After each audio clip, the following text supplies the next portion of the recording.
Thank you for watching Scary Bear Attacks. If you like this episode, please remember to hit the like button and leave a comment or two, then subscribe and click on the bell to receive notifications of whenever we release new videos. Also, please remember to share them to your social media. Welcome back to Scary Bear Attacks.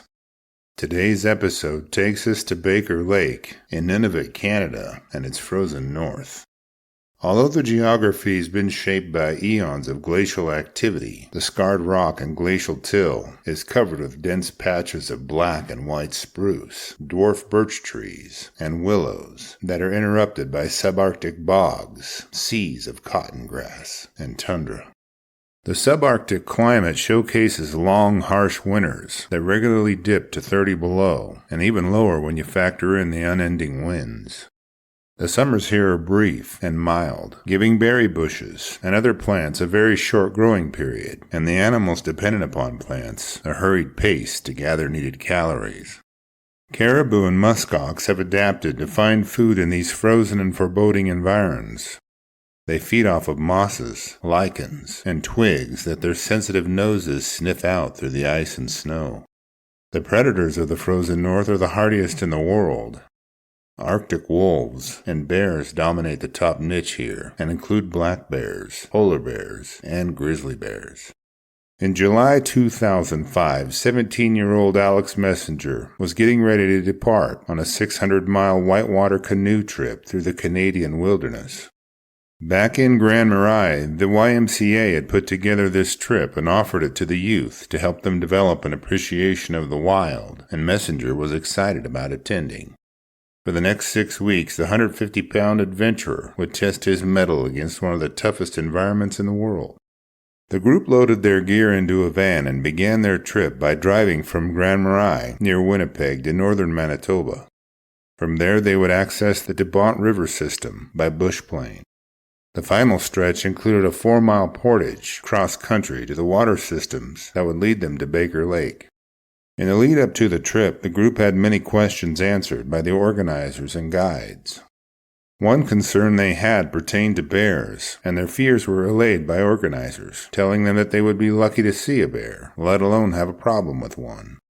They were told that they should be more concerned about turning their canoes over than the danger presented by bears. For the next 29 days, Alex and his 6 companions canoed the whitewater and paddled the slower waters surrounded by the quiet and beauty of the remote wilderness. Carrying their gear and canoes along trails connecting lakes, the group had reached the final stretch of their trip and decided to pull over for a leg stretch and a meal, pitching camp near a rise which begged the energetic boys to climb it after they'd been trapped in a boat all day. Alex quickly climbed up a ridge above camp and took in views of the 50 miles surrounding it. As far as his eyes could see, lake after lake laid out, planting thoughts of further adventure. Scanning the ridge, Alex's eyes caught a flash of brown in the brush, only 30 yards away. The only animal that color he thought he might see on this trip was a muskox, but as Alex watched, a huge grizzly bear emerged from the brush, now only 30 feet away from the boy. As if a switch had been flipped, Alex felt his airways open up and air rush into his lungs. His heart suddenly thumped through his chest. He felt an overwhelming urge to bolt back toward camp, but somehow maintained his self-control. Alex could see the bear seemed just as surprised as he was, with its eyes widened and alert at his presence. Irrational fears and chaotic possibilities drained from Alex's mind as he fell back to his training. He knew that he had to direct his eyes to a point between himself and the bear and speak in low, submissive tones as he slowly backed away. He was only 200 yards from camp, so sprinting to safety flashed across his mind. Stimulating a predatory response from the bear was a greater risk than de-escalating the standoff in a way that showed the bear the man was not a prey item. As Alex slowly stepped backward, the grizzly seemed to solve the puzzle it was working on in its mind. The bear lifted its head and grunted, and then rumbled a long, deep growl. The grizzly seemed a bit confused as to what it should do, and Alex was likely the first human being the bear had ever seen. It had spent its life chasing things that ran from it, and he hadn't run. That meant he wasn't prey. The bear had also had to defend itself or its territory from other bears or predators, and Alex wasn't behaving aggressively toward it. Unsure of what he was and how to handle him, the grizzly bounced forward and back in a rapid series of bluff charges and intimidating shows of force. For each step Alex took away from the grizzly, the bear would bounce 2 steps toward him. In a strange moving standoff, the bear slowly got closer and closer to Alex, closing to within 15 feet. A sense of regret set in on Alex as he realized he had overlooked an important detail before leaving camp. The expedition had brought bear spray to take with them whenever they ventured on land, but he'd neglected to grab a canister in his haste. Now all he had to defend himself was his 15-pound camera case. Suddenly the bear lurched forward and closed the few yards between them, the ground thundering with each of its bounds. A futile scream escaped Alex's lips as he cocked his arm to heft his camera case at the bear. Hurling the case at the bear's head as hard as he could, Alex stared as the case toppled through the air. As the bear stretched toward him, the camera case impacted its nose powerfully enough to make it turn its head during its charge. As the bear skidded to a stop beyond him, Alex was amazed at how quickly the bear had turned to charge again. The stench of the bear flooded the air, entrenching the sense of foreboding. It was the smell of death, but not the kind of smell of a dead carcass. It was the smell of the animal that killed and ate the carcass. With each charge, Alex would step aside and watch the bear barrel past him, swiping its claws at him. He somehow remained just out of reach each time, but noticed that the distance between them grew smaller. At one point, the bear managed to land a glancing blow on Alex's shoulder, knocking him off balance, then a second blow across his back. The man watched as the bear's massive head jutted toward his face, like a realistic prop from a Hollywood horror movie. Spinning his shoulders allowed Alex to pivot his face away from the bear's jaws, but not out of the way of its massive paw. Everything slowed down as Alex's brain processed every detail of each fraction of a second and stretched it into minutes. He could feel the rubbery pads of the bear's paws press against the skin of his cheek before feeling an immense impact that sent him flying backwards.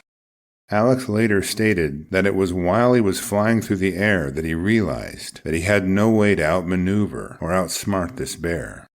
The realization that he would die sank in with a heaviness that seemed hopeless. The sharp pain of an awkward landing brought him back to reality. Alex landed hard on his tailbone, but he had no time to soothe himself before the bear was on him once again. The open maw of the bear seemed unavoidable as Alex watched the bear's mouth close on his right hip. The immense pressure of the bear's bite crushed a primal scream from Alex's mouth before his vision faded and his body went limp. Alex would later say he was very good at playing dead once he went unconscious. The threat the bear had perceived from him had disappeared once he collapsed. Uncertain of how long he was unconscious, Alex only remembers lifting his head to see the bear galloping away. He knew better than to make any quick movements and give away his survival. As the grizzly disappeared over the horizon, Alex jumped to his feet and staggered toward the opposite edge of the ridge. The urgency to get back to camp was rivaled only by the throbbing heat growing around Alex's hip. He began yelling toward camp as he felt his pants sticking to his leg, held fast by the coagulating blood gushing from his wounds. Back at camp, the other canoeists were huddled in a bug-proof screened tent making pizzas for dinner. Helping Alex back to camp, 27-year-old guy, Dan, immediately went into life-saving mode. Dan had completed emergency responder training and began assessing Alex's wounds. As Dan examined his injuries, Alex's mind drifted to the precious things in his life, like his family and hobbies he was worried he would ever enjoy again. He listened as Dan commented about the 4 deep puncture wounds in his thigh and the 4 other compression wounds around his body. The bear's teeth had missed severing Alex's femoral artery by 1/4 of an inch. Alex's back had been raked by the bear's claws, and a black eye began to appear as blood in internal wounds began to coagulate. As further proof of the speed of the grizzly's attack, Dan questioned Alex how he'd lost the tips of 2 of his toes without explanation. Using a satellite phone, Dan reached out to medical professionals who deemed a rescue by bushplane logistically impractical. The expedition was far from a reasonable landing strip, and whitewater prevented a float plane. Given Alex would be seated and rowing for the remainder of the trip, they agreed that completing the trip would be the easiest way to get him to medical attention. For the remainder of the trip, the group's satellite phone was used to discuss the possibility of infection setting in on Alex's wounds. A constant relay of information and decisions was exchanged as the expedition progressed closer to Baker Lake and the medical responders waiting there. It wasn't long before the swelling and tissues surrounding his wounds began to limit blood flow to the area. Several times each day, Dan would remove bandages from Alex's wounds and reopen the puncture wounds to flush them with a syringe. Biting onto the case of his Leatherman, Alex would endure the excruciating pain and greedily swallow ibuprofen pills to help with the pain. Expedition leaders knew they had to get him to the hospital for a preventative rabies shot within 12 days of exposure, so their slowed pace began fraying nerves. By day 5 of their return, Dan began cutting away necrotic tissue from Alex's wounds. Liken it to cutting the tough parts of raw chicken, he watched as Alex's wounds continued to become increasingly infected. Right on time, the expedition finally arrived within a helicopter flight radius of the settlement. A helicopter was dispatched, and Alex was flown to the health center at Baker Lake. Alex received a 12-hour antibiotic intravenous drip before being flown to Winnipeg for a higher degree of treatment. There he received the rabies panel of injections as he waited for his family to arrive from Minnesota. Over the next 6 weeks, Alex's puncture wounds on his hip would heal, and through personal training at his gym, he completely recovered his range of motion within a year. Even 20 years later, Alex is still awakened by panic dreams of a bear being next to him in his bedroom. Flashbacks, nightmares, and fear of forested areas are now controlled by meditation and breathing methods. As for the bear, its behavior was deemed defensive, given it did not continue to attack Alex after he went unconscious. It didn't try to cache his body and did not stay in the area afterward. It was not acting in defense of a cached animal carcass and was not protecting any bear cubs. Speaking of cubs, our Cub Tier membership on Patreon, linked below, will give you ad-free early access to our episodes, and the $3 per month goes a long way in helping me continue to produce educational and entertaining content like this. In the year after his attack, Alex continued to search for therapeutic ways to help handle his anguish. He compiled it all in a book authored by him titled The 29th Day. I link to it in the video article below if you're interested in purchasing it for your own library.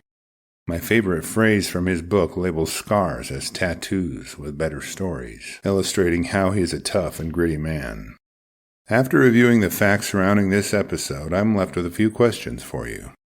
Do you think Alex got off lucky compared to the injuries that Grizzly could have left him with? Why do you think the bear didn't leave until Alex played dead? Are you tough enough to continue to paddle your canoe while suffering an infected bear bite? All I know is I don't want to find out. I will gladly read and reply to your thoughts, so post them in the comment section below, and let's talk about it. Thank you for watching Scary Bear Attacks. If you've enjoyed this episode, please consider clicking on the like button and clicking on the bell icon. We'll help you know when we post our new episodes. Posting our video links to your social media profiles furthers awareness, and it's fun. We slashed our prices in our merch store, linked below, so check out the bargains there while you shop. As a member of our human community, remember to adventure bravely and be careful out there, especially in bear country.